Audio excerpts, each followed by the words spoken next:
I think there are multiple narratives that have to come together to create a whole, which is what Pakistan stands for as a country and as a nation. And narratives always have to reflect reality. Here is the difference, and I'm going to be candid, between how we approach narratives and how some other countries, specifically I have in mind our eastern neighbor, has approached narrative building. Our model is to project our rightful reality to the world. Their model is to create a whole global network of fake news to malign others. And Pakistan, of course, being the principal target, we've seen in the EU Disinfo Lab report last year, detailed account of 114 countries, 750 plus websites, fake NGOs accredited at the UN, etc., etc. So the first thing I want to clarify is, when we talk about narrative projection, we are thinking of projecting what our reality is, not creating narratives which are not linked to reality. In any case, those narratives don't hold.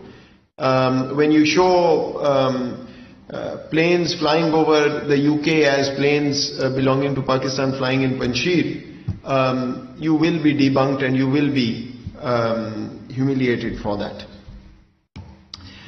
The next point is, if we want to think about narratives, I want to give you my example. When I came into government, my first experience, I'm a rookie. I mean, there are people who've spent their entire lifetime in government. People ask me, what was the first thing that you found different than what you'd expected? And my answer is that that was the first time I really truly realized that Pakistan has a real positive story to tell the world. We actually have a story that is compelling, logical, true, which we must put out to the world for them to understand who we are and what we stand for. And to be self-critical, I also realized we were far behind other countries in terms of strategic communication. We were, and to some extent maybe even today, we were living in the world of public relations. We were living in the world of press releases. We were living in the world of responding to things at our own time. The world has moved on. It's the world of Twitter, it's the world of Facebook, WhatsApp, it's the world of sound bites, it's the world of real-time engagement with communication. So one of the reasons I immediately picked up on why we were not where we were was that we were still following a very conventional model of strategic communication to build narratives. Second, of course, there was an elephant in the room, which is that our strategic interests did not align fully with the West on Afghanistan. And since Pakistan was being seen from an Afghan lens, every single problem was being blamed on Pakistan to scapegoat us. But leave that aside, that's not for today. In terms of the narratives, I think there has been an issue of us being very conventional.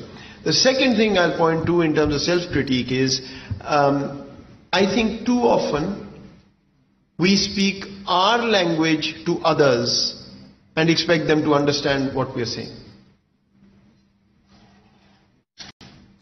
What do I mean by that? It's a horses for courses problem. You can't go with the same narrative and talking points to every occasion, every audience, and expect that it will work everywhere.